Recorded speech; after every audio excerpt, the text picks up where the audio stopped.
RIMC राष्ट्रीय Indian military college Dehradun का application form कैसे बने, इस वीडियो में कंप्लीट इंफॉर्मेशन है। मैंने हर चीज को बहुत इजी लैंग्वेज में एक्सप्लेन किया है। कंप्लीट वीडियो देखिएगा। वीडियो देखने के बाद आपका एक भी डाउट इसमें नहीं रहने वाला। फिर भी डाउट रहता है तो हमारे नीचे ये डैशबोर्ड नंबर पे व्हाट्सएप कर सकते हैं, और व्हाट्सएप करते ही हमारी टीम आपसे कम्युनिकेट करके आपके सारे डाउट क्लियर करेगी।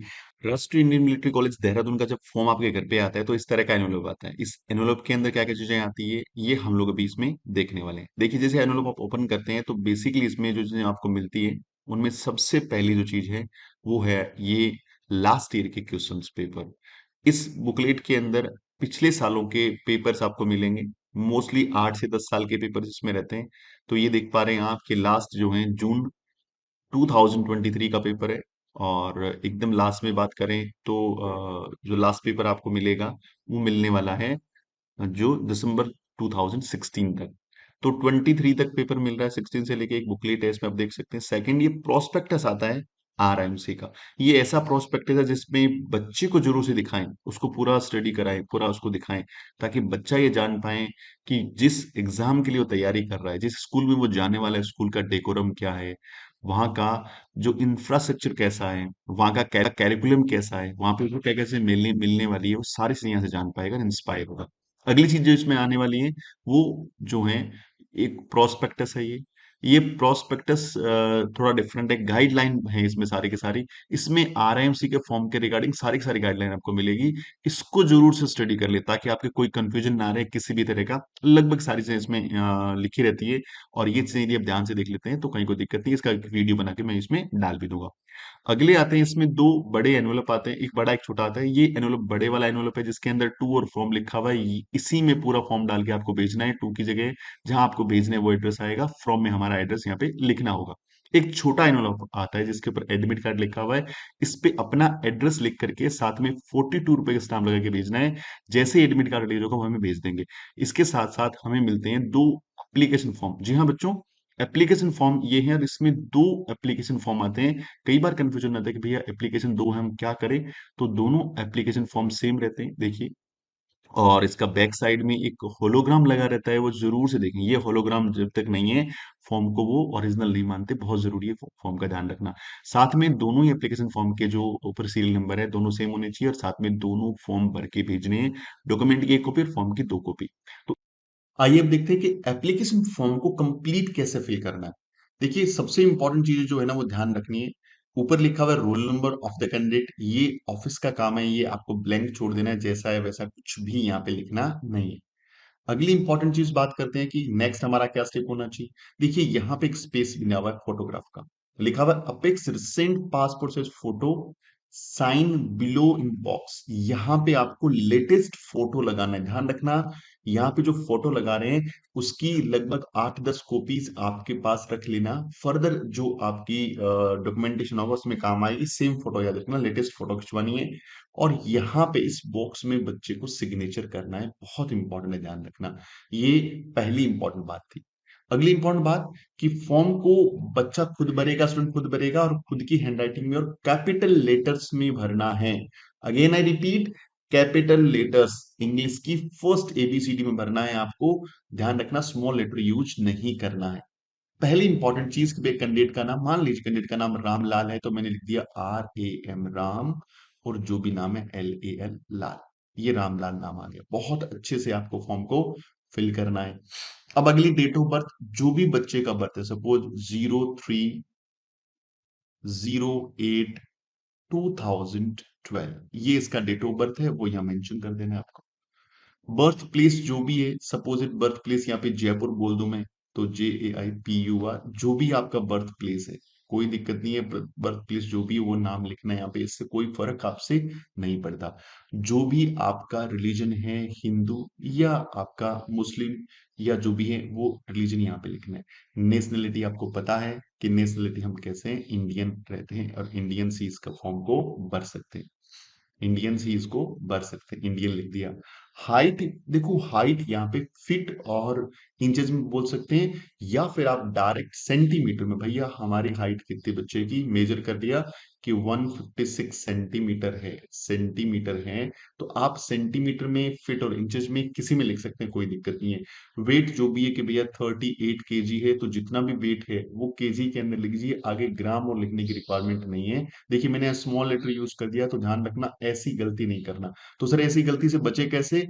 इस फॉर्म का जैसे मैंने स्कैन कर रखा है, आप इस फॉर्म की फोटो करवा ले, फोटोकॉपी करवा ले, क्योंकि यहाँ पे तो देखिए मैं एडिट कर पा रहा हूँ, लेकिन ओरिजिनल फॉर्म लेके बैठ कर तो एडिट नहीं होगा। तो ध्यान रखें, पहले इसकी फोटोकॉपी करवा ले, और फोटोकॉपी करा के इसको पूरा फिल कर ले, और बाद में 2-3 बार इसकी प्रैक्टिस करने के बाद ही फॉर्म को भरे। आई का विजन कैसा है, डॉक्टर से एक बार चेक करवा ले कि आई विजन, जनरली इसमें बोला हुआ है 6/6 इनको चाहिए, लेफ्ट आई का, राइट आई का, कोई दिक्कत नहीं है। जेंडर जो भी आपका मेल या फीमेल है वो यहाँ मेंशन करना है, मेल या फीमेल जो भी है पूरा लिखना है, मेल और फीमेल। और डोमिसाइल स्टेट आपका जो भी है, सपोज दैट मैंने बोला राजस्थान डोमिसाइल स्टेट है, तो आपको वो स्टेट यहाँ मेंशन कर देना है, जिस भी स्टेट से आप बिलोंग करते हैं, है ना, जिस भी स्टेट से आप बिलोंग करते हैं। आगे बात करते हैं आइडेंटिफिकेशन मार्क। जनरली ये कंफ्यूजन रहता है, कई बार कॉल आता है मेरे पास, तो बॉडी के ऊपर ऐसे मार्क्स जैसे जनरली मोल होता है, मोल होता है, तिल होता है, आप उसके बारे में यहाँ बता सकते हैं कि भैया एक मोल है मेरे को, एक तिल है मेरे को, और मोल कहाँ पर है, वो आपको जगह बतानी है। मोल ऑन, जो भी आपको लेफ्ट हैंड या राइट हैंड, जो भी आपको लिखना है, मोल ऑन हैंड, और हैंड के अंदर कौन से में, राइट में, लेफ्ट में, जो भी है। या फिर जनरली कट लगा होता है, कहीं ना कहीं बचपन में जो चोट होती है, कट लगा रहता है, तो वो आपको देखना है। कई बार आता है कि सर हमारी तो आइडेंटिफिकेशन मार्क कहीं दिख ही नहीं रहा पूरी बॉडी पे, तो थोड़ा सा ध्यान से देखना पड़ेगा, मोल के बारे में इंफॉर्मेशन दे दीजिए, क्योंकि जनरली वो चेंज नहीं करते, दो आइडेंटिफिकेशन मार्क यहाँ पे लिखना होता है। एग्जाम सेंटर क्या सर हम अपने अकॉर्डिंग चूज कर सकते हैं? बहुत इंपॉर्टेंट है इस बात को समझना कि एग्जाम सेंटर का मतलब ये नहीं है कि आप अपने डिस्ट्रिक्ट का नाम लिख के छोड़ दें, या आप जो चाहते हैं वो लिख के छोड़ दें, नहीं।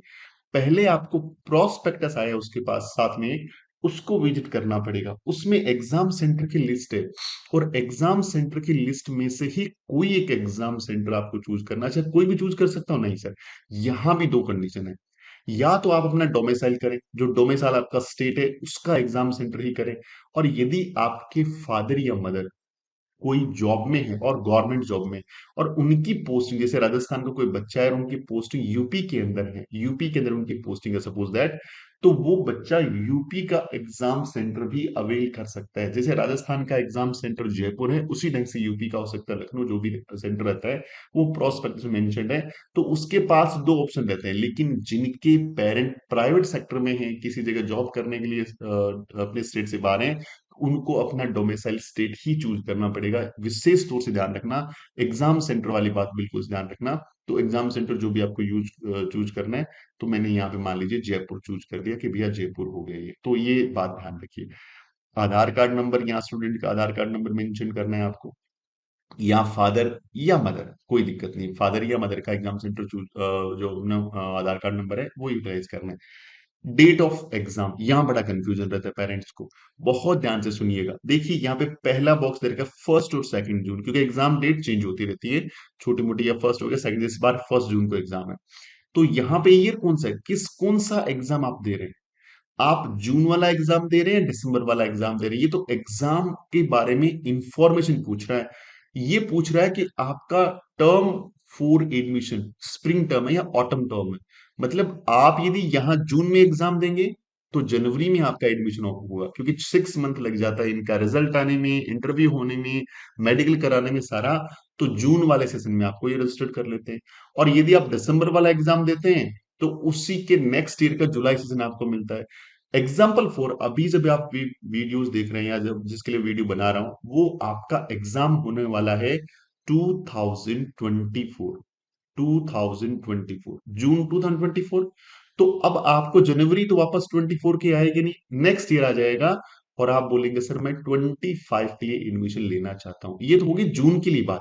अब यदि कोई पेरेंट्स अब से 2-3 महीने बाद फॉर्म भरेगा, और फॉर्म भरने वाला है दिसंबर 2024 के लिए, तो यहाँ पे दिसंबर 2024, और यहाँ क्या आ जाएगा, जुलाई 2025। फिर ये ऊपर वाला ब्लैंक छोड़ देना है, दोनों फिल मत कर देना, ध्यान रखना इस बात का विशेष रूप से। तो ये इंपॉर्टेंट बात थी, मैंने आपको बहुत ध्यान से समझा दी। यहाँ पे कहीं दिक्कत नहीं होनी चाहिए। यहाँ पे क्या है, आपको फैमिली के बारे में detail of members of family, brothers and sisters. पहली बात, घर में एक ही बच्चा है तो ये ब्लैंक छोड़ना है, कुछ भी इसमें करना नहीं है। यदि जिस बच्चे का एग्जाम दिलवा रहे हैं आप, उसका कोई भाई या बहन है, तो सीरियल नंबर लगा के, सीरियल नंबर 1 2 3 जो भी है, उस बच्चे का नाम या बच्चे का नाम मेंशन करना है और उसका डेट ऑफ बर्थ मेंशन करना है, उसका डेट ऑफ बर्थ मेंशन करना है, ताकि ये इंफॉर्मेशन बहुत इंपॉर्टेंट है, उनको एक इंफॉर्मेशन जनरली चाहिए होती है। आगे लिखा हुआ है नेम ऑफ फादर, तो फादर का जो भी नेम है यहाँ पे कैपिटल लेटर्स में लिखना है। Father's occupation please specify. देखो जनरली बोला कि फादर का ऑक्यूपेशन, हमने बोल दिया बिजनेसमैन। हमने क्या बोल दिया कि मेरे फादर तो क्या है, बिजनेसमैन है, कि मैंने बोला सिर्फ बिजनेसमैन लिख देना काफी है। मैंने लिख दिया कि भैया मेरे फादर हैं बिजनेसमैन। तो क्या इतना लिखना काफी है? तो इसका आंसर होगा नहीं, इतना लिखना काफी नहीं है। ये बिजनेस किस चीज का करते हैं, तो आप यहां पे लिखते हैं कि माय फादर, या ही डील्स इन, भाई किस में डील करते हैं सर? वो मेडिकल में डील करते हैं, वो कंस्ट्रक्शन में डील करते हैं, किस में डील करते हैं? या आप बोलेंगे my father is a government servant, और किस डिपार्टमेंट में है वो? आर्मी के अंदर है वो, मान लीजिए टीचर हैं, टीचिंग डिपार्टमेंट में, एजुकेशन डिपार्टमेंट में है, या वो डॉक्टर हैं, इंजीनियर हैं, वॉट एवर इट इज। तो थोड़ा सा स्पेसिफाइड करना है चीजों को, सीधा लिख के नहीं छोड़ देना आपको। उसके बाद फादर का एनुअल इनकम, वो तो हर एक का अलग अलग होता है। वो एनुअल इनकम अपने फादर से, यदि वो आईटीआर भरते हैं या गवर्नमेंट जॉब में, तो उनकी एनुअल इनकम फिक्स है, और यदि प्राइवेट में तो आईटीआर भरते हैं, अपने फादर से आप पूछ सकते हैं। मदर का नेम यहाँ पे आ जाएगा, और मदर का भी ऑक्यूपेशन। जनरली क्या होता है कि मदर हाउस वाइफ है, तो बोल सकते हैं सी इज हाउस वाइफ, मतलब हाउस वाइफ है, सिंपल, कुछ नहीं करना भैया, हाउस वाइफ है वो, तो कुछ नहीं करते।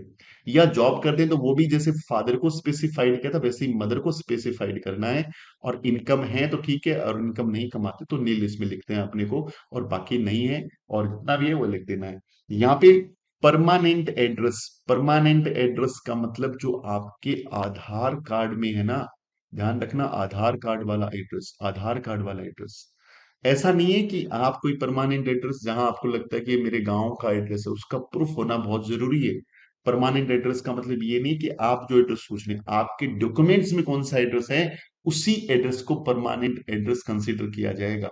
आप क्या चाह रहे हैं परमानेंट एड्रेस, उस पर डिपेंड नहीं करता। तो ये ध्यान रखना, एड्रेस वही जो आपके डॉक्यूमेंट्स में मेंशन है, उसको permanent address with pin code. तो ये फर्स्ट पेज हमारा हो गया। सेकंड पेज में क्या है, एड्रेस फॉर कॉरेस्पॉन्डेंस। मतलब क्या होता है परमानेंट एड्रेस? जनरली क्या होता है, किसी भी पेरेंट का या बच्चे का जो होता है, जनरली उससे वो लोग वहां से मूव ऑन करके, माइग्रेट करके दूसरी जगह चले जाते हैं। तो यहाँ पे वो चाह रहे हैं कि मेरे सारे डॉक्यूमेंटेशन यहाँ आ जाए, तो उसको बोलते हैं कॉरेस्पॉन्डेंस एड्रेस। मतलब यहाँ पे आपका प्रेजेंट एड्रेस डाल सकते हो, और इसके लिए प्रूफ नहीं है, इसलिए कोई जरूरी नहीं है कि आपके पास इसका प्रूफ होना चाहिए कि भाई इसके लिए कोई डॉक्यूमेंट तैयार करना है, नहीं।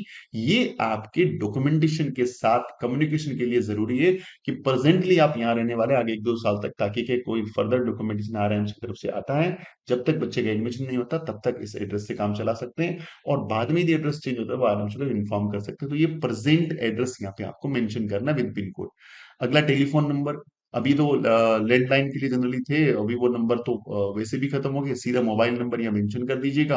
अब कुछ पेरेंट्स 3 3 मोबाइल नंबर डाल देते हैं, कोई रिक्वायरमेंट नहीं है, आप एक मोबाइल नंबर डाल दीजिए, आपको लगता है तो एक यहाँ वो डाल दीजिए। ओ का मतलब ऑफिस होता है, आर का मतलब रेजिडेंस होता है, ध्यान रखना है। मोबाइल नंबर यहाँ मेंशन कर दीजिए, कोई दिक्कत वाली बात इसमें नहीं है, प्रॉपर ढंग से मेंशन कर दीजिए। ध्यान रखना इसमें बॉक्स कितने हैं, 1 2 3 4 5 6 7, 7 8 9 10, पूरे पूरे बॉक्स है।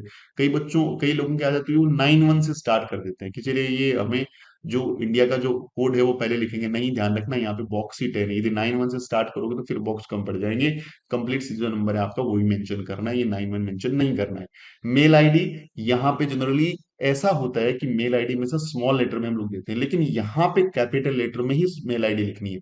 यहाँ पे कैपिटल लेटर्स में ही मेल आईडी लिखनी है, ध्यान रखना। जैसे मान लीजिए इसका नाम है राम, तो राम @Gmail, तो ये पूरा का पूरा कैपिटल लेटर्स में ही लिखा जाएगा, स्मॉल लेटर बिल्कुल यूज नहीं करना। अगला है name and address of school in which present study. तो पहले स्कूल का नेम मेंशन कर दीजिए, स्कूल का जिस भी स्कूल में है, और शॉर्ट में उसका एड्रेस। ऐसा नहीं है कंप्लीट एड्रेस लेके बैठ गए आप, शॉर्ट में एड्रेस, यानी सीधा आप लिख सकते हैं आप कॉलोनी, कि भाई कौन सी कॉलोनी के अंदर आपका स्कूल पड़ रहा है, कौन सी कॉलोनी में आपका स्कूल है, इसके अलावा आपका सिटी कौन सा है, और उसके बाद आप डिस्ट्रिक्ट और स्टेट लिख सकते हैं, है ना। डिस्ट्रिक्ट लिख सकते हैं, फिर स्टेट लिख सकते हो, शॉर्ट फॉर्म में लिखना ध्यान रखना। ऐसा नहीं कि आप इसको लॉन्ग में पूरा एड्रेस लिख रहे हैं, मकान नंबर प्लॉट नंबर, तो स्पेस बहुत कम है। इसका प्रेजेंट क्लास कौन सी क्लास है मेंशन करिए, और मीडियम ऑफ इंस्ट्रक्शन आप किस में चाहते हैं, हिंदी में चाहते हैं या इंग्लिश में चाहते हैं, वो आप पे डिपेंड करता है, आपको वो मेंशन यहाँ पे करना है। इसके बाद यहां पे बोला how many times appeared before RMC entrance exam. भाई आप जब ये फॉर्म भर रहे हैं तो क्या इससे पहले एग्जाम दिया था? पहली बात नहीं दिया तो सिंपल इसमें नो लिख दो, बात खत्म, कुछ नहीं करना। दिया था तो गिव स्टेट रोल नंबर, तो आपको अपना रोल नंबर यहां पे मेंशन करना है कि आपका रोल नंबर क्या था, वो आपको मेंशन करना है।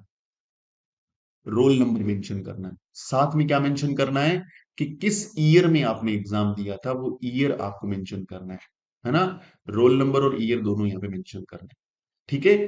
अब स्पेसिमेन सिग्नेचर ऑफ कैंडिडेट, यहां पे कैंडिडेट अपना सिग्नेचर करेगा इधर। अब सिग्नेचर को आपको है ना, ऐसा नहीं है वो भी कैपिटल लेटर में करना है, वो सिग्नेचर का जो फॉर्मेट है उसी में आपको करना है, ठीक है। चलिए आगे बढ़ते हैं हम लोग। आगे क्या है, brief resume of the military service rendered by the candidate father और नियर रिलेटिव इफ एनी। ये बोल रहे भाई आपके फादर या मदर या नियर रिलेटिव जिनसे आपका ब्लड रिलेशन है, ध्यान रखना। ऐसे नहीं है कि मेरे दादाजी के भाई के, ये सब बहुत लंबा चौड़ा रिलेशन आपको नहीं ढूंढना है, आपको नियर रिलेटिव हैं तो उसका ब्रीफ रिज्यूम मतलब ये हो गया, पहले उनका नाम मेंशन हो गया, फिर उनका उन्होंने ज्वाइन कब किया था, उनका ज्वाइनिंग डेट मेंशन कर दिया, फिर आपने उन्होंने कहाँ कहाँ पोस्टिंग करी वो मेंशन कर दिया, प्रेजेंटली कहाँ पोस्टिंग पे हैं, उनका पोस्ट प्रेजेंटली क्या है, ये सारा कुछ वहां पे इनको देना है। वो आपको रेफरेंस पूरा मेंशन करना है, ध्यान रखना कि भाई उनका नाम, उन्होंने कब ज्वाइन किया, प्रेजेंटली कहाँ पर हैं, किस पोस्ट पे हैं, ठीक है, ये मेंशन यहाँ पे कर देना है आपको। अब special achievements in sports of the candidate and other fields.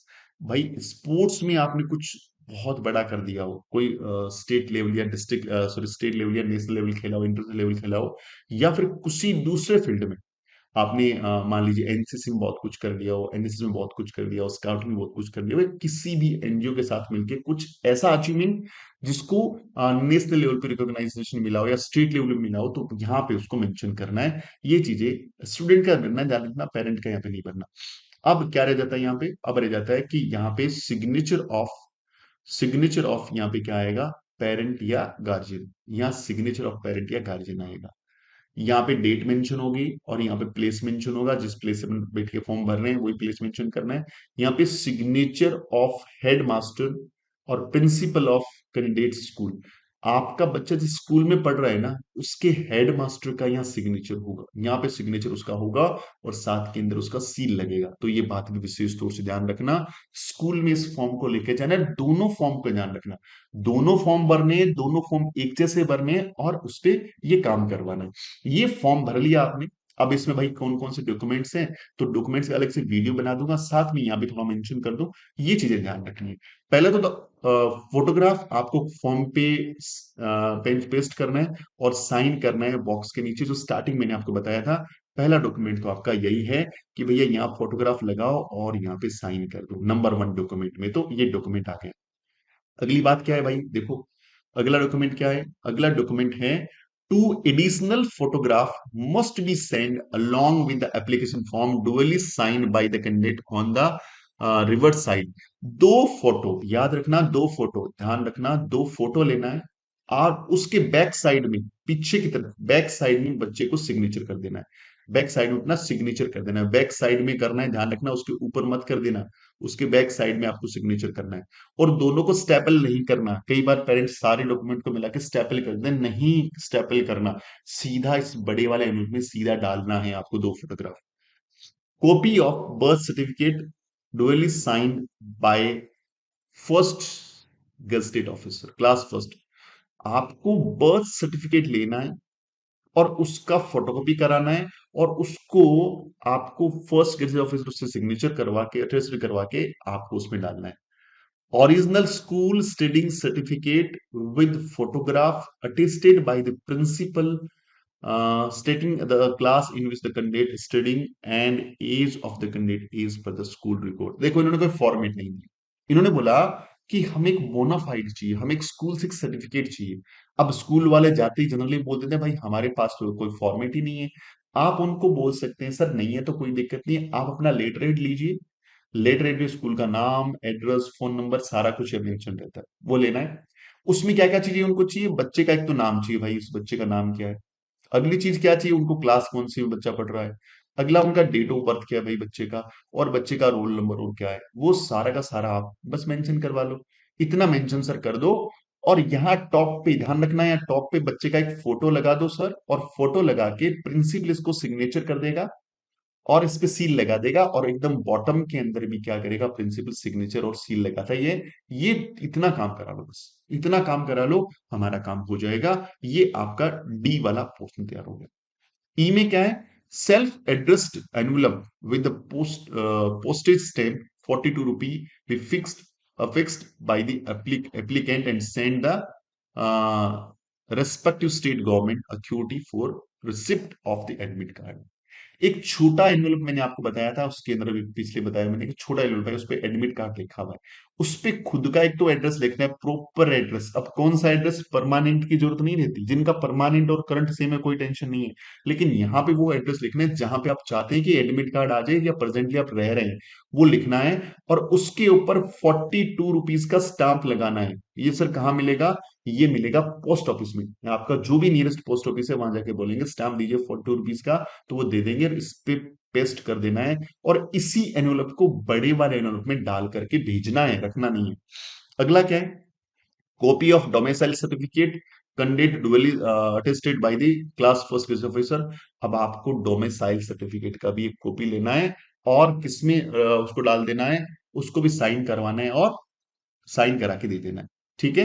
अगली क्या है, copy of Aadhaar candidate Aadhaar card both side self attested. Aadhaar card को आपको गजेटेड ऑफिसर से ऑथराइज्ड या उसको अटेस्टेड नहीं करवाना। आधार कार्ड सेल्फ अटेस्टेड होना चाहिए, दोनों साइड की कॉपी होनी चाहिए। ऐसा नहीं कि आपने फ्रंट दे दिया, जनरली जब फोटोकॉपी करते हैं दुकान वाला तो दोनों साइड ही करके देता है आपको, और उसको साइन सिग्नेचर कर देना है उसके ऊपर, जो भी आपका सिग्नेचर है उसको सेल्फ अटेस्टेड कर देना है। ये भाई डॉक्यूमेंट्स हो, बस ये डॉक्यूमेंट ध्यान रखने हैं कि ये 7 चीजें आपको ध्यान रखनी है फॉर्म भरते हुए। और फॉर्म को कैसे भरना है मैंने आपको बता दिया, इस वीडियो में मैंने कंप्लीट इंफॉर्मेशन दे दिया। ये चीज बस ध्यान रखिए, आपका फॉर्म कभी भी रिजेक्ट नहीं होगा, और आपका 100% एडमिट कार्ड आएगा। एडमिट कार्ड को लेके बिल्कुल टेंशन नहीं लेनी। जो भी 1 जून का जो एग्जाम डेट है उससे 5 दिन पहले, 3 दिन पहले भी एडमिट कार्ड आ सकता है। फॉर्म सही से भरा है तब कोई दिक्कत नहीं है, और फॉर्म भरने में कुछ गड़बड़ करी है आपने तो फिर एडमिट कार्ड लेकर आपको टेंशन लेनी पड़ेगी। कब तक, जब तक 1 जून नहीं आ जाता कि एडमिट कार्ड आएगा कि नहीं आएगा। क्योंकि एडमिट कार्ड का पता करने का इसका कोई तरीका नहीं है।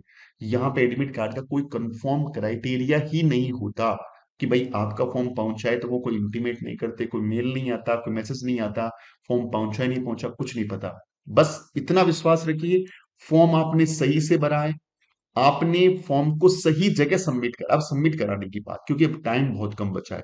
आप इसको पूरे को भर के स्पीड पोस्ट कर सकते हैं, आप उसको स्पीड पोस्ट कर सकते हैं। लेकिन स्पीड पोस्ट पे पहुंचने में आपको संशय लगता है कि भाई टाइम कम बचा है नहीं पहुंच पाएगा, तो आपका स्टेट का जो भी अथॉरिटी ऑफिस है वहां जाके बाई हैंड सबमिट कर दे।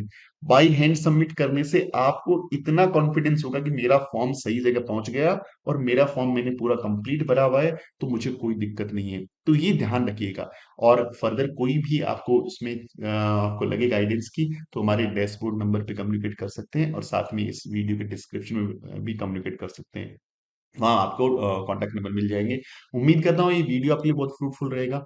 मिलते हैं इसी तरह की अगली वीडियो में, तब तक अपना खूब सारा ख्याल रखिए। Wishing you very all the best. जय हिंद, जय भारत।